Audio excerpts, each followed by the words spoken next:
Elections are all about getting a party's message to the most number of people. So, what's the relationship between the politicians and the media? And how's it going to affect the UK election in July?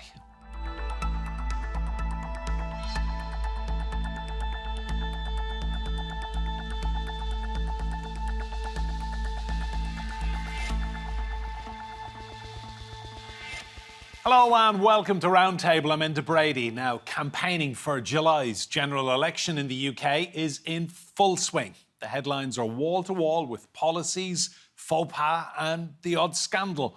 When it comes to politics, the media landscape in the UK is somewhat peculiar, as Roundtable's Jen Carswell explains. So this is the daily selection of newspapers in the UK, and actually there are a few missing.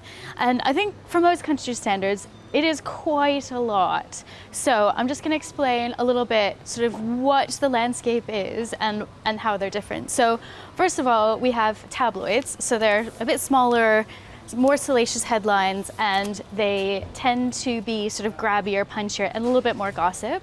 And then we have the broadsheets, which actually now are the same size. And they are more kind of hard news, politics, that kind of stuff. And then we have right-leaning and left-leaning. So if we start with the left-leaning, there's only two, so that makes it easier. We have the Mirror and the Guardian. And then on the right side, we have the Telegraph on sort of in the middle right, and then on the far side we have probably the Daily Express, which actually they've either sold out or don't carry at this particular store. Print media is different from the radio and television because radio and television is governed by Ofcom, it's a regulator, and it means that the coverage largely has to be kind of balanced and fair. But there isn't the same sort of oversight when it comes to print, and therefore there can be a little bit more wiggle room about sort of biases and opinion and that kind of stuff. Now the big thing that I wanted to mention is who owns these papers. So Rupert Murdoch owns the Times and the Sun. Now, the Sun historically has been very important in elections. In 1992, there was a headline, "The Sun What Won It," which pretty extraordinary and is saying just how influential the newspaper is. In 1997, there was a switch and the Sun backed Tony Blair and the Labour Party, and Tony Blair went on to win a pretty historic win. And then over the years, it drifted back to the right, like this cover in 2010. But a lot of this election is going to, be happening here. A lot of public opinion will be formed on social media and, what people are sending to their friends on WhatsApp and that sort of thing. But I can't overstate how influential the broadsheets and the newspapers really still are in, helping form opinion and setting the news agenda. And they really can make or break campaigns and candidates. Well, let's meet our guests. John Ryley is a media executive and the former head of Sky News. Claire Pearsall is a former special advisor at the UK's Home Office and a former advisor to Theresa May. And Adam Boulton is a journalist and broadcaster and the former political editor at Sky News. You're all very welcome to Roundtable. John, I'll come to you first of all. You were instrumental in making TV leaders debates happen in the UK back in 2010. Just tell me why you pushed so hard to make those happen. So in 2009, if you remember, the Daily Telegraph, a London-based newspaper, had run an extraordinary series of exclusives that exposed the scandal, as they called it, of the expenses that were being submitted by British MPs at the time.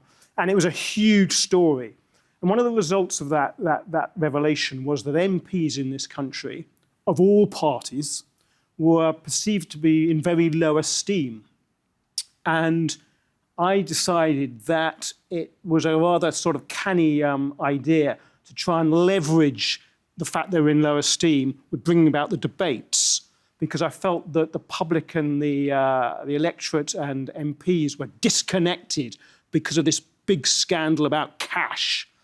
And so we pushed on with the campaign actually in sort of September 2009, and Adam Boulton and I got together with the head of politics, Jonathan Levy, who's now the boss of Sky News, and we decided to go it alone And we ran a very fierce campaign, both on the television and on our digital products at the time, calling for a leaders' debate to take place at the next election. It was to reconnect the politicians with the electorate, because I had felt that they'd, that link, that vital link, had broken down. If democracy was going to thrive, it was important that connection was remade.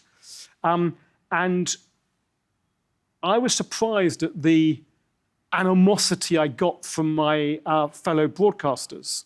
So by that I mean the state broadcaster, the BBC and ITV News. And I feel to this day, if we hadn't agitated, Adam and myself, they'd have carried on in their own sweet way and made sure that we weren't part of the gig at all. And one of the reasons why we agitated hard at Sky for it was because I felt otherwise we were going to get left out. And I would argue, others may see it differently, that actually the campaign did reinvigorate politics in the spring of 2010. We, after a lot of discussion, and as you can imagine, getting broadcasters to agree, getting political parties to agree, and getting everyone to agree after many, many meetings held at the Mothers' Union, which is a building in Westminster here, on December the 21st, 2009, historic day, the broadcasters and the parties agreed to have the debates. Claire, just come to you. How do the politicians feel about going head-to-head during an election? It's a very strange situation because they're used to going head-to-head with each other in the House of Commons, but that is their own territory. They know the people around them, they know the people opposite them, they know the kind of questions and attitudes they're going to get. You put that into a studio with a presenter, potentially a live audience, maybe some questions and answers coming at them. It's suddenly very, very alien to them. And the last thing that they want to do is to look too antagonistic. So you don't want them to be argumentative with each other right from the get-go, because that will turn off an audience, they'll get very fed up with it. But you want them to be able to have time enough to speak and get out the message that it is they're putting across. But they're incredibly nervous, and everybody in the background is looking at how many minutes their particular person is getting at any one time on any one channel. And that's what they're focusing in on rather than the actual messaging. So I think that it's a real balancing act. Adam, it's now part of the election in the UK, leaders' debates, but it was quite an American concept, wasn't it? Well, it's not part of the British Constitution, which I think is the problem. Yes, you're right. It was 50 years before that the first presidential debate took place in the United States between John F. Kennedy and Richard Nixon. But it wasn't until 2010 that Sky News brought it about. And I entirely agree with what John said, but there were other aspects of this. One, we were prepared to be tough about it. We were prepared to say we felt that there were three potential prime ministers, and if two of them agreed to do it, we would empty chair, leave out the other one. Second thing we did was we did the campaign away from when a general election was likely to be. So in this election, again, it's become a political football with Rishi Sunak saying, I want 6 debates, and the opposition leader saying he only wants to do 2. And that's how we brought it about. But finally, we did one very important thing, is we said, once we secured the debates, we said, this is a public service. It is something that we will cooperate with BBC and ITV to do. And in fact, on the drawing of a hat, ITV, who put the least effort into it, got the first debate, the historic debate. But we felt that it was very, very important that all the broadcasters should work together, as they have done in the United States, to make these a public event. So all channels were able to broadcast them simultaneously in the case of the BBC and ITV debate. And as a result, there were record audiences. I mean, the first debate, I think it was something like 10 million people watched it live, and other people others. And that, to me, is the point of debates. It's not necessarily to change the course of the campaign. It is to better inform the public about the issues and about the character of the people who want to become their prime minister. And only by making a big event of it can you really do that for a mass audience. And, John's being modest. There was independent research, a lot of independent research done, which showed that in 2010, young voters were engaged in particular, but overall the public said it was better informed. Did it change the course of the the election? Not really, except what it did was it introduced someone called Nick Clegg to the public, who didn't actually put up his party's vote in the course of the campaign, but he was credible to become Deputy Prime Minister, frankly, in the last stable government which we've had in this country. So, they really did work. John, I want to ask you about the rules of covering elections in the UK. Running a big broadcasting organisation, you have to be completely impartial. People get the same amount of airtime, candidates all get name-checked, even if they're not on air, the other candidates do. The newspapers, however, can basically be like fanzines for some of the parties. Was that a frustration for you? Well, I'm a big fan of impartiality and independence. Not everyone is. As you will know, as long as the newspapers in this country obey the rules of the land, they can really report what they like. Broadcasters are held in very close account by the regulator called Ofcom. And there are reams and reams and reams of clauses about what broadcasters can and can't do during election times. And we saw it this week with the announcement that Nigel Farage was going to stand in Clacton. Everyone off the back of reporting that news had to say who all the other candidates were so far in Clacton. Newspapers haven't done that at all. Did I find it frustrating? No, I guess I didn't, because I believe ultimately that broadcasters should be impartial. What it reflects, I think, is a sort of 1950s concern about the power of broadcasting. And they saw it as a threat. They saw it as a threat. If you go back in history, to the 1920s, the start of the BBC, the role of the BBC in the general strike of 1926 here, government is frightened of broadcasting in a way that, for better or for worse, it's not frightened by newspapers. Sounds a bit odd, that, but they are frightened about the latent power of broadcasters. I didn't find it frustrating, though. Why is that, Claire? I mean, what would the politicians say to you? Is it because newspapers are tomorrow's fish and chips, or make a mistake on air and it lives forever now via clips and TikTok and YouTube? Yeah. And I think that's certainly the case now with social media, is that a clip will go round within seconds of it coming out, and it will go across the world. Whereas the newspapers in the United Kingdom really stayed in the United Kingdom, and you're right, they're the fish and chip wrappers of the next day. But MPs, parliamentarians, any kind of politician also doesn't like to be under pressure from someone else. They want to be in control at all times. And when you put them on a stage with somebody else in the middle adjudicating, it's not the Speaker of the House of Commons, you've got audiences and other teams around them, they are not in control. And that is the one thing that they don't like. The teams around a leader or a member of parliament like to take control, and they like to be the ones running the show. And they can't stand that. They are extremely highly strung.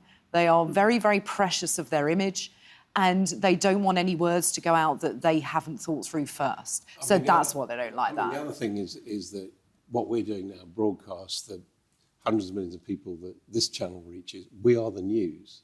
The newspapers aren't. Yeah. This is the primary source in almost every country of where they get their information. And that's why, I think it's important to be balanced and impartial in the way you present politicians. And as you say, the newspapers are free to be fanzines, but what they also are is secondary. I mean, the newspapers tomorrow and the next day are going to be packed with discussions of what happened on the television debates. And, again, one of the reasons for thinking debates are so important is because actually modern politicians in this country, but I think it's certainly true in the United States as well, long sit-down interviews are things that they don't do anymore, discussing policy. And increasingly with digital media, they can put up their own clips. And again, they don't even sit down for big double-page interviews in the newspapers. But what you can do with a debate is actually get them there for 90 minutes. You can talk about policy in that time. You don't have all the conventions of Parliament. And the newspapers don't particularly like it either, although it has to be said the Times was very, very supportive of our campaign. And one thing to point, these debates in Britain happen in prime time. These are 8:30, 9 o'clock in the evening. Yeah, a lot of politics on television in this country is played out during the day. PMQs, Prime Minister's Question Time, midday, 12 o'clock on a Wednesday. These are in prime time slots, yeah? So it's mass audiences who wouldn't normally probably sit down and watch a political programme. They're incredibly important in uniting the politicians and the electorate. But the one thing I do have to say with that, and I agree with you, is that young people, and I spoke to a number of them yesterday, so these are the voters, a young girl of 18 up to 25, they're not going to watch it because they don't see the point, they don't really know who these people are, and the most important fact was it doesn't matter because I can catch it on social media. They will get a clip of it, and they would rather have that than sit down and watch an hour's programme. Yeah, absolutely. I mean, things have changed since 2010, but one of the factors is that you're entirely right that that there will be clips and everything running. But one of the other factors is they have not been made such a big event of in this election as they have, or indeed as the American presidential debates have traditionally. So there isn't a kind of, oh, I've got to see the debate. Whereas I think in 2010 there was, that this was the live multimedia event that was happening. John, I want to ask you about the power of the media when it comes to elections in the UK. The media does have the power to end someone's possibility of getting into Downing Street. If we go back to Gordon Brown with the famous microphone incident In Rochdale. 2010 in Rochdale, where he drove off with a microphone still attached and he was recorded talking about a bigoted woman who had approached him about migration.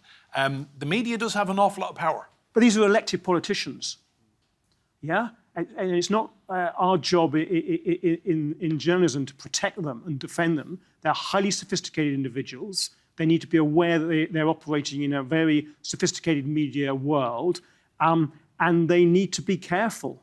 They need to realise they're always on a microphone or always on camera. I don't see my job at all when I was the boss of Sky News to end anyone's career. But if a senior politician makes a mistake or something that is newsworthy, we are going to report it. So you've no qualms about broadcasting that snippet of conversation? Absolutely not. I'm very proud that we did.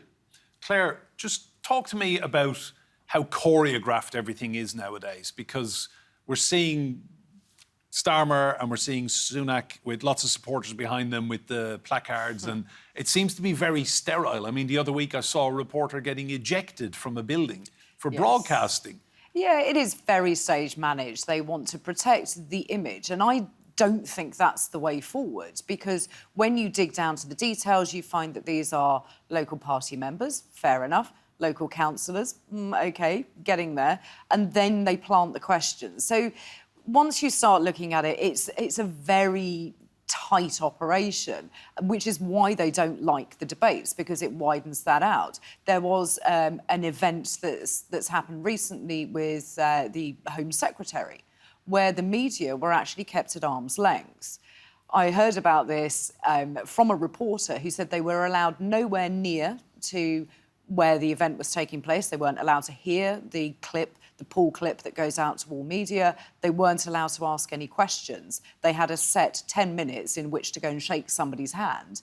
And when you're dealing with a big general election in a part of the country which hadn't seen a senior leader from the government, why on earth would you control it to that degree? Because all it has done is made broadcasters incredibly angry. The stories are going around at the moment about how badly organised it was. So that is going to be the taste left. And that individual doesn't want to have particularly anything to do with the Conservative Party, but realises that you have to give full views across. So it's incredibly hard to get across to political parties that, yes, you can control it to an extent, but these people do need to be held accountable to the voting public. Adam, I want to talk about what we call media bubble stories. They make the headlines, but ultimately they're not going to change anyone's life, or the outcome of an election. Diane Abbott being deselected and then now being told she's allowed run for Labour. I mean, is that a typical example of a big media story that Westminster media care about, but the average voter in Cornwall or Inverness, it's not going to impact their lives? Well, we have to remember that here we do have individual candidates tied to quite small constituencies of about 100,000 voters typically. And locally, it can matter who the parties are putting forward to stand for you. Nationally, I think the profile of the candidates that a particular party puts forward is also important. So, for example, in this election, the Labour Party basically is trying to purge left-wingers and is succeeding in excluding quite a lot of left-wingers, including the last Labour leader, Jeremy Corbyn, who's no longer a member of the party and is running against it. And I think that is an important message of change, to use his slogan, which the current Labour leader, Keir Starmer, wants to get out to the public.